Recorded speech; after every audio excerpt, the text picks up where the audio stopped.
Hi all, எல்லாருக்கும் வணக்கம். எல்லாரும் எப்படி இருக்கீங்க? கண்டிப்பாக ரொம்ப சூப்பராக இருப்பீங்க அப்படின்னு நம்புகிறேன். இன்றைக்கி எல்லாருக்குமே ரொம்ப ரொம்ப யூஸ்ஃபுல்லான கிச்சன் க்ளீனிங் வீடியோவும் ஆர்கனைசிங்கும் பார்க்கலாம். இதுலையே நான் எப்படி கிச்சனை க்ளீனாக வச்சுக்கிறேன்றதுக்கான டிப்ஸும் சொல்லியிருக்கேன். வீடியோவை ஸ்கிப் பண்ணாமல் பாருங்கள், கண்டிப்பாக உங்கள் எல்லாருக்குமே யூஸ்ஃபுல்லாக இருக்கும். ஒரு சில சின்ன சின்ன டிப்ஸை நம்ம ஃபாலோ பண்ணோம்னாவே கண்டிப்பாக எப்பயுமே நம்ம கிச்சனை க்ளீனாக வச்சுக்கலாம். என்னை பொறுத்த வரைக்கும் சொந்த வீடோ வாடகை வீடோ அதை நம்ம தான் மெயின்டைன் பண்ணுறோம். நம்ம தான் ஃபுல் டே கிச்சனில் இருந்து வேலை பார்க்க போகிறோம். நமக்கு ஏற்ற மாதிரி அழகாக ஆர்கனைஸ் பண்ணி வச்சுக்கிறது எனக்கு ரொம்ப பிடிக்கும். அதே மாதிரி மாடர்ன் கிச்சனை விட எனக்கு இது மாதிரி ஓப்பன் செல்ஃப் இருந்தால் நமக்கு ஏற்ற மாதிரி அழகழகாக ஆர்கனைஸ் பண்ணி வச்சுக்கலாம். எனக்கு இது மாதிரி ஓப்பன் கிச்சன் இருந்தால் ரொம்ப பிடிக்கும். உங்களுக்கு எது மாதிரி இருந்தால் பிடிக்கும்ட்டு கமெண்ட் பண்ணுங்கள். நேற்று சண்டே நான்வெஜ் செஞ்சுட்டு எதுவுமே க்ளீன் பண்ணல. முக்கியமா நேற்று மீன் எடுத்துட்டு நைட்டு வெளியே போயிட்டோமா, அதனால க்ளீன் பண்ணவே இல்லை. டயர்டா அப்படியே விட்டாச்சு. பொதுவாகவே நான் எப்பயுமே கிச்சனை க்ளீனாக தான் வச்சிருப்பேன். இது மாதிரி டஸ்டாக விடவே மாட்டேன். ஏதோ ஒரு நாள் உடம்பு சரியில்லை, டயர்டா இருக்கும்போது சலுப்பா அப்படியே விட்டுருவேன். நேற்றும் அதே மாதிரி தான் விட்டுட்டேன். இன்னைக்கு காலையில பார்த்தீங்கன்னா டபுள் மடங்கான வேலையாயிடுச்சு. சரி, அப்படியே டீப் க்ளீன் பண்ணிடலான்ட்டு ஃபர்ஸ்ட் சமைச்சு முடிச்சுட்டேன். அன்னைக்கு அமாவாசையா, அதனால முருங்கைக்காய் சாம்பார் வச்சுட்டு ரசம் சாதம் பசங்க எல்லாருக்குமே கொடுத்து விட்டதுக்கு அப்புறமா ஸ்ட்ராங்காக ஒரு காஃபி போட்டு குடிச்சிட்டு அதுக்கப்புறமேட்டு தான் க்ளீன் பண்ண ஸ்டார்ட் பண்ணேன். குப்பை எல்லாமே அங்கங்கே போட்டு வச்சுருந்தேன். ஃபஸ்ட்டு அதெல்லாமே எடுத்துட்டோம் அப்படின்னாவே ஃப்ரீ ஆகிடும். கிச்சனை க்ளீனாக வச்சுக்க ஃபஸ்ட்டு நான் சொல்கிற டிப்பே என்னன்னு பார்த்தீங்கன்னா, பாத்திரத்தை டீகட்லர் பண்ணுறது தான். தேவையில்லாத பாத்திரத்தை எல்லாமே நம்ம மேலே எடுத்து போட்டுட்டோம் அப்படின்னாவே பாதி கிச்சனே க்ளீன் ஆகிடும். அதே அளவுக்கு அழகாக மெயின்டைன் பண்ணிக்கலாம். நிறைய இருக்கும்போது இருக்குதானே அப்படின்ட்டு ஒன்றொன்னா எடுத்து யூஸ் பண்ணிகிட்டே இருப்போம். சிங்கில் நிறைய பாத்திரம் சேர்ந்துரும். இதுவே நம்ம கொஞ்சமான பாத்திரம் வச்சுருந்தோம் அப்படின்னா தேவையான பாத்திரத்தை சிங்கில் இருந்தாலுமே அதை வாஷ் பண்ணி யூஸ் பண்ணிப்போம். இதனாலேயே பார்த்தீங்கன்னா கிச்சன் பாதி அளவுக்கு நம்ம அழகாக மெயின்டைன் பண்ணிக்கலாம். ஃபர்ஸ்ட் என்னென்ன திங்ஸ் இருக்கோ அது எல்லாமே எடுத்து ஆர்கனைஸ் பண்ணி வச்சுட்டு அதுக்கப்புறமேட்டு தான் வேலை செய்யறதே தெரியாம இருக்கிறதுக்காக ஃபர்ஸ்ட் மொபைல்ல எனக்கு பிடிச்ச சாங்ஸை பிளே பண்ணி விட்டுட்டு அப்படியே வேலை செய்ய ஸ்டார்ட் பண்ணியாச்சு. யூஸ் பண்றதுக்கான ஸ்ப்ரே எப்பயுமே நான் கடையில வாங்க மாட்டேன். இது மாதிரி ஒரு காலியான ஸ்ப்ரே பாட்டில கொஞ்சமா தண்ணி ஆட் பண்ணிட்டு ஒரு 2 ஸ்பூன் அளவுக்கு பேக்கிங் சோடா, அப்புறம் கொஞ்சமா லெமன் ஜூஸ், அப்படி இல்லைன்னா வினிகர் ஆட் பண்ணிக்கலாம். அது கூடவே நம்ம துணிக்கெல்லாம் போடுவோம்ல கம்ஃபர்ட், அதுலயே நான் பிளாக் கலர் எடுத்திருக்கேன். அது ஒரு 2 பேக்கெட் அளவுக்கு நான் ஊற்றிட்டு அப்புறம் நார்மலாக பாத்திரம் விளக்குற விம் லிக்விடு அதை ஒரு 4 ஸ்பூன் அளவுக்கு ஆட் பண்ணிட்டேன். விம் லிக்விட் மட்டும் கொஞ்சமாக ஆட் பண்ணால் போதும். அப்படி இல்லைன்னா துடைக்கும் போது பிசு பிசுன்னு இருக்கும். இது எல்லாமே சேர்த்து நல்லா தண்ணி ஊற்றிட்டு ஷேக் பண்ணி வச்சுட்டோம் அப்படின்னா gas stove, counter top, fridge, நம்ம கபோர்டு, மல்டி பர்பஸ்க்கு இதை யூஸ் பண்ணிக்கலாம். கம்ஃபர்ட் ஆட் பண்ணியிருக்கனால ரொம்ப வாசனையாகவும் இருக்கும். நான்வெஜ்லாம் செய்யும்போது இதை வச்சு தொடச்சோம்னாவே போதும், எந்த ஸ்மெல்லுமே இருக்காது, நல்ல வாசனையாக இருக்கும். ஃபஸ்ட்டு வாஷ் பண்ண வேண்டிய பாத்திரத்தில் எல்லாமே தண்ணி தெளித்து வச்சுட்டேன். அதுக்கப்புறம் கேஸ் ஸ்டவ்வில் எல்லாமே ஸ்டாண்டு ஃபுல்லாக எடுத்துட்டு கொஞ்சமாக ஸ்க்ரப் பண்ணி ஊறிட்டு இருந்துச்சு அப்படின்னா மற்ற வேலை செய்யறதுக்குள்ளே லாஸ்ட்டாக அடுப்பு வாஷ் பண்ணிக்கலான்ட்டு சிங்கில் பாத்திரம் போடுறதுக்கு முன்னாடி என்னென்ன இருக்கோ அதெல்லாமே எடுத்து டஸ்ட்பினில் போட்டுட்டு நம்ம சிங்கில் போட்டோம் அப்படின்னாவே வாஷ் பண்ணும்போது கடுப்பு இல்லாமல் வாஷ் பண்ணலாம். கேஸ் ஸ்டவ் டெய்லியுமே நான் ஒரு தடவை ஸ்க்ரப் பண்ணி வாஷ் பண்ணிடுவேன். காலையிலேயே நான் சாதம் வச்சுட்டேன் அப்படின்னா மதியத்துக்கும் அதுதான். அதனால காலையில் சமைச்சு முடிச்சதுமே இது மாதிரி ஃபுல்லாக ஸ்க்ரப் பண்ணி வாஷ் பண்ணி வச்சுட்டேன் அப்படின்னா நைட்டு டின்னர் முடிச்சதுக்கு அப்புறமா லைட்டாக தண்ணி மட்டும் தெளித்து நான் துணியில் வச்சு தொடச்சி விட்டுருவேன். டெய்லி இது மாதிரி மெயின்டைன் பண்ணோம்னாவே ரொம்ப பளீர்னு வச்சுக்கலாம். இந்த கேஸ் ஸ்டவ் வாங்கி ஒரு 7 to 8 இயர்ஸ் போல் ஆகுது. கிரீன் செஃப் பிராண்டோடது. இது வரைக்கும் எந்த ஃபால்ட்டுமே இல்லை, ரொம்ப சூப்பராக இருக்குது. ஒரு தடவை நல்லா ஸ்க்ரப் பண்ணி எடுத்துட்டா அதுக்கப்புறமா ஸ்ப்ரே பண்ணி அந்த சைடில் இருக்கிறதெல்லாம் கொஞ்சம் ஊருட்டுன்னு அப்படியே விட்டுட்டேன். அதுக்கப்புறமா ஸ்டவ்வுக்கு பின்னாடி இருக்க டைல்ஸு இதையுமே நான் டெய்லியுமே தொடச்சி வச்சிருவேன். ஃபுல்லாக ஸ்க்ரப் பண்ணி முடிச்சுட்டு தண்ணியை ஊற்றி நான் வாஷ் பண்ணி விட்டுருவேன். துணியை வச்சு தொடச்சோம் அப்படின்னா அது எனக்கு வேலை இழுக்கிற மாதிரியே இருக்கும். கீழே எதுவுமே எனக்கு தண்ணி வராது அப்படின்றனால ஃபுல்லுமே நான் தண்ணி ஊற்றி வாஷ் பண்ணி விட்டுருவேன். டெய்லியுமே சமைக்கும் போதே சைட் பை சைடு அப்படியே 1-2 விசில்ஸ் எல்லாமே வாஷ் பண்ணி வச்சிருவேன். அதனால லாஸ்ட்டாக சமைச்சதுக்கு அப்புறமா எனக்கு நிறைய விசில்ஸ் இருக்காது. சமைக்கிற டைமும் அதுவும் ஈக்குவல் ஆகிடும். லாஸ்ட்டாக நான் கவுண்டர் டாப்பை அடுப்பு மட்டும் தொடச்சி வச்சிருவேன். அதுக்கப்புறமா கிராசரி எல்லாமே ஒரு பாட்டில் காலி ஆகும்போது அது எல்லாமே நல்லா வாஷ் பண்ணிட்டு ரீஃபில் பண்ணி வைப்பேன். அதனால ஃபுல்லாக நம்ம டீப் க்ளீன் பண்ணும்போது வாஷ் பண்ண வேண்டிய வேலை இருக்காது. இது மாதிரி குட்டி குட்டி டிப் எல்லாமே நான் ஃபாலோ பண்ணிப்பேன். அதனால எப்பயுமே கிச்சன் நீட்டாக தான் இருக்கும். கவுண்டர் டாப்லையுமே இது மாதிரி ஃபுல்லாக நான் லைனர் போட்டு வச்சிருக்கனால சும்மா ஈர துணி வச்சு தொடச்சாவே போதும், நல்லா க்ளீன் ஆகிடும். இது ஃபுல்லுமே எறும்பு வந்துருச்சு. மெயினாக அதுக்காக தான் நான் இன்னைக்கு ஃபுல்லாக டீப் க்ளீன் பண்ணணும்னு நினச்சேன்.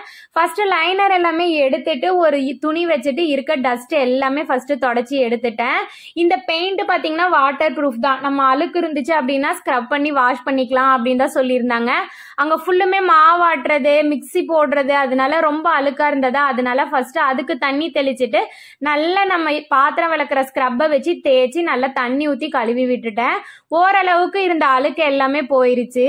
டெய்லியும் சமைச்சதுக்கு அப்புறமா ஒரு 10 நிமிஷம் இது மாதிரி நம்ம ஸ்பெண்ட் பண்ணோம் அப்படின்னாவே ரொம்ப கிளீனாக மெயின்டைன் பண்ணிக்கலாம். சலுப்பு பட்டு அப்படியே விட்டோம் அப்படின்னா தான் எல்லாமே சேர்ந்து ஒரே மாதிரி ஆயிடுது.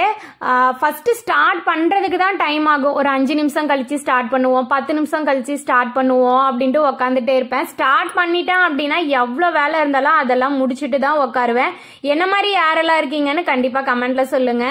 கவுண்டர் டாப் போகிற சைடில் எனக்கு இது மாதிரி கல் இருக்குமா, கீழே எந்த தண்ணியுமே வராது. அதனால நான் துணி வச்சு தொடச்சி விடுறதுக்கு பதிலாக நல்லா தண்ணியை ஊற்றிட்டு அந்த வைப்பர் வச்சு நல்லா வைப் பண்ணி எடுத்துட்டேன் அப்படின்னா எனக்கு ரொம்ப பிடிக்கும். க்ளீனாக இருக்கும். துணியை வச்சு ஒரு 4 தடவை தொடச்சி எடுக்கணும். அந்த டைமுக்கு இது மாதிரி நம்ம வைப் பண்ணிட்டு போயிடலாம். நல்லா வைப் பண்ணி விட்டுட்டு லாஸ்ட்டாக கேஸ் ஸ்டவ் ஸ்டார்ட் பண்ணிட்டேன். இது மாதிரி ஸ்டீல் ப்ரஷ்ஷு நான் மீஷோவில் பர்ச்சேஸ் பண்ணியிருந்தேன்.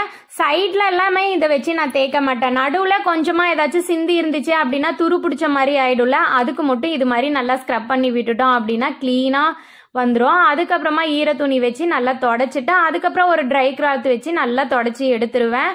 கவுண்டர் டாப்பில் இருக்க கீழே, அடுப்புக்கு கீழே இருக்க இடத்துலையும் நல்லா தேய்ச்சி விட்டு தண்ணியை ஊற்றி கழுவி விட்டுட்டேன். மற்ற இடங்களை பொறுத்த வரைக்கும் எல்லாருமே யூஸ் பண்ணுறாங்க, அதனால அந்தந்த இடத்துல வைக்க மாட்டேங்கிறாங்கன்னு சொல்லலாம். கிச்சன் பொறுத்த வரைக்கும் நாம மட்டும் தானே யூஸ் பண்ணுறோம். அதனால எடுத்த பொருள் எடுத்த இடத்துல வச்சாவே நமக்கு பாதி கிச்சன் க்ளீன் ஆகிடும். இதுக்காக நான் என்ன டிப் ஃபாலோ பண்ணுவேன் அப்படின்னா எல்லாமே ஓரளவுக்கு கிளாஸ் ஜாரில் வாங்கி வச்சுருக்கேன். மற்றது பிளாஸ்டிக் ஸ்டீலெல்லாம் யூஸ் பண்ணும்போது நம்ம சமைக்கும் போது ஒரு சில ஐட்டம் எல்லாம் பக்கத்துலேயே வச்சுக்குவோம், அதுக்கப்புறமா ஒட்டுக்கா எடுத்து வச்சுக்கலான்ட்டு. ஆனால் கிளாஸ் ஜாரு அப்படின்றனால எங்கடா உடஞ்சிருன்ற பயத்திலேயே எடுத்த பொருள் எடுத்த இடத்துலயே வச்சிடறோம். அதனாலேயே எனக்கு பாதி வேலை முடிஞ்சிரும். விசில்ஸ் வாஷ் பண்றதுக்கு ஃபர்ஸ்ட் பெரிய பாத்திரம் எல்லாமே நான் வாஷ் பண்ணி முடிச்சிருவேன். ஏன்னா பெரிய பாத்திரம் இருக்கும்போது தான் நிறைய இருக்க மாதிரியே இருக்கும்.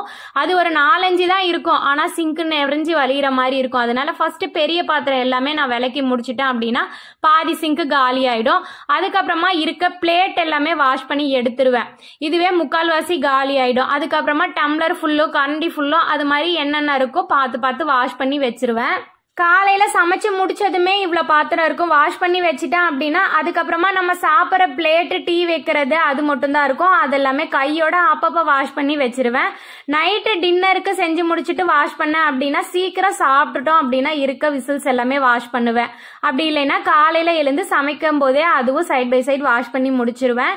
இப்படிதான் நான் மெயின்டைன் பண்ணிட்டு இருக்கேன்.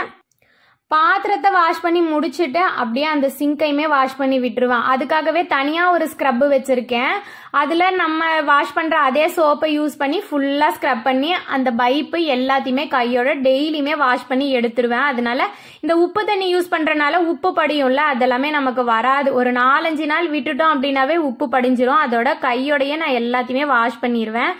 சிங்க்ல யூஸ் பண்றதுக்காக தனியா ஒரு வைப்பர் வச்சிருக்கேன், அதை வச்சு எல்லாத்தையுமே வாஷ் பண்ணி விட்டுருவேன். எறும்பு கருப்பாம்பூச்சி வராம இருக்கிறதுக்காக சைட்ல மட்டும் இது மாதிரி சாக் பீஸ் போட்டு விட்டுட்டேன்.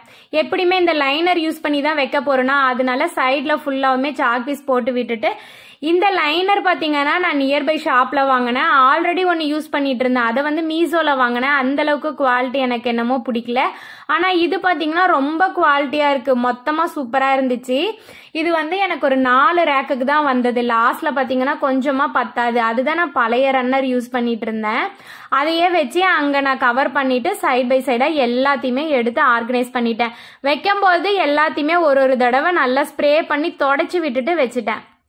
என்னோட கிச்சன் ரொம்ப குட்டிலாம் கிடையாது, ஓரளவுக்கு பெரிய கிச்சன் தான்.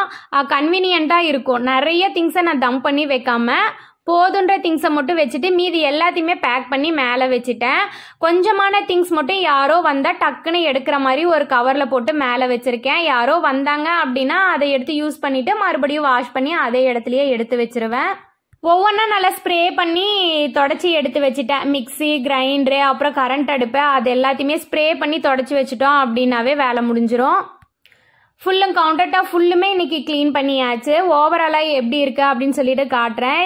இன்னைக்கே அமாவாசை, அதனால டக்குன்னு கடகடன்னு போய் ரெஃப்ரெஷ் ஆகிட்டு வந்துட்டு பூஜா ஒர்க்கையுமே முடிச்சிட்டேன். செவ்வாய் வெள்ளி விசேஷமான நாட்களில் அடுப்பு எல்லாமே தொடச்சேன் அப்படின்னா இது மாதிரி மாக்கோலம் போட்டு வச்சிருவேன். பூஜை பண்ணும்போது இது மாதிரி எப்பயுமே ஒரு அகல் விளக்கு ஏற்றி வச்சிருவேன். கிச்சன் க்ளீன் பண்ணிட்டேன் அப்படின்னாவே அந்த கப் சாம்பிராணி இருக்குல்ல, அதை ஒன்று ஏற்றி கிச்சனில் வச்சுட்டேன் அப்படின்னா தான் எனக்கு கிச்சன் க்ளீன் பண்ண ஃபீலே இருக்கும். கவுண்டர் டாப் ஃபுல்லுமே க்ளீன் பண்ணி முடிச்சாச்சு. ஓவராலாக லுக்கு பார்த்தீங்கன்னா இப்படி தான் இருக்குது. எப்படி இருக்குது அப்படின்னு சொல்லிட்டு கமெண்டில் சொல்லுங்கள். டக்குன்னு எடுத்து யூஸ் பண்ணுற மாதிரி எனக்கு என்னென்ன பொருள் வேணுமோ அது எல்லாமே தான் இந்த கவுண்டர் டாப்பில் வச்சுருக்கேன். எனக்கு ரொம்ப கன்வீனியண்ட்டாக இருக்கும். இது மாதிரி ஆர்கனைஸ் பண்ணி வச்சுருக்கேன்.